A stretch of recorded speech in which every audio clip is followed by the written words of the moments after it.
How was your day? Hey there, we are Why So, and welcome to our podcast series that often begins with why questions based on the fundamental first principles thinking method. This approach offers you diverse perspectives on various life issues and helps you cultivate a truly vibrant spirit. People often fall in love easily during the season they were born. For them, it's the most beautiful season for love. This is one of the quotes I jotted down from the book, I hope you don't think you haven't tried hard enough. After reading it, I went online to do some research. While there are no precise statistics or scientific studies to prove this, I still want to believe it. You probably agree, right?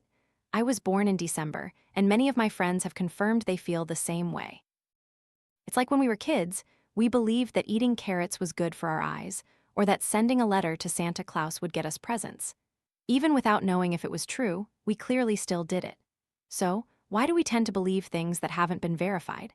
Psychologists call this confirmation bias asterisk. It's a type of cognitive bias where people prioritize filtering information and data that aligns with pre-existing beliefs in their minds. In simple terms, it means we believe what we want to believe and hear what we want to hear. The reason for this bias is that people are often afraid to admit their opinions are wrong and fear looking foolish. People do this because it helps maintain their self-confidence and self-esteem. Exposing their opinions as flawed can lead to cognitive dissonance or mental stress. That's why we tend to constantly seek evidence to strengthen our existing beliefs that we think are correct. Additionally, due to the brain's self-defense mechanism, it protects us from both physical and mental threats. This means that when you encounter a truth that contradicts your existing beliefs, your brain will help defend you to avoid hurting you by rejecting those opposing views, much like how the body reacts to physical injuries. The final reason is that when your brain has to process an enormous amount of information to find data that proves or refutes an opinion contrary to your own, instinctively, our brain tries to find the quickest way out. This means you'll tend to seek information that reinforces your own opinion to do it faster, rather than looking for information that reevaluates opposing views and proves you were wrong. Ultimately, it's simply because we are a little lazy. Many psychologists consider this bias a psychological flaw in humans. The question then arises, is confirmation bias a bad thing? The answer is both yes and no. It's no, because this is an inherent human bias. We cannot eliminate it, only become aware of it. What we need to do is recognize when we have this bias and be conscious of it to understand and respect others' ideas.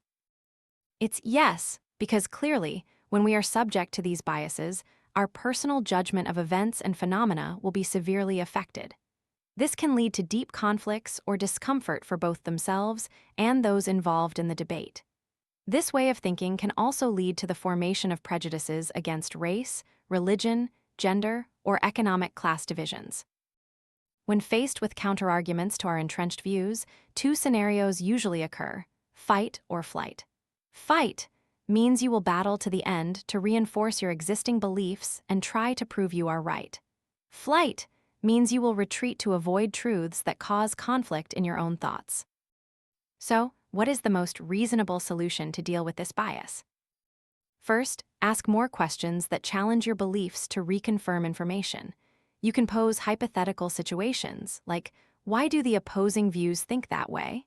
You can also read more articles, other analyses, and check the reliability of the cited sources. A rather clever way is to try doing the opposite of your entrenched belief to challenge it. For example, when I was little, despite being very scared, I tried eating watermelon seeds and eventually confirmed that eating them doesn't make a tree grow on your head.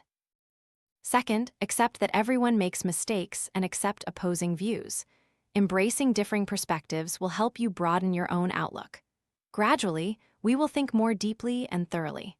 The more honest you are about your own mistakes, the more perfect people will think you are. It's better to make mistakes to learn and have an open mind than to be stubborn, isn't it? Confirmation bias explains why two people with opposing views on a topic can look at the same evidence, but feel that the evidence validates their respective opinions. Humans are not designed to discover the truth, but to survive with defense mechanisms. Therefore, By understanding this bias, you can control your behavior to avoid causing psychological harm to others. It's best to stop debating when the issue has gone too far. Based on the analysis above, you can now understand your own way of thinking to avoid being led astray by confirmation bias and to prevent consequences that arise from blindly persisting because you don't realize you're wrong. From there, you can be vigilant against these biases before making decisions, accepting a belief or viewpoint, and improving your critical thinking skills. So, finally, returning to the opening statement, people often fall in love easily during the season they were born. How will you react? It's not just the opening statement, but any information in this podcast episode that you need to reconfirm yourself so you don't get misled by confirmation bias.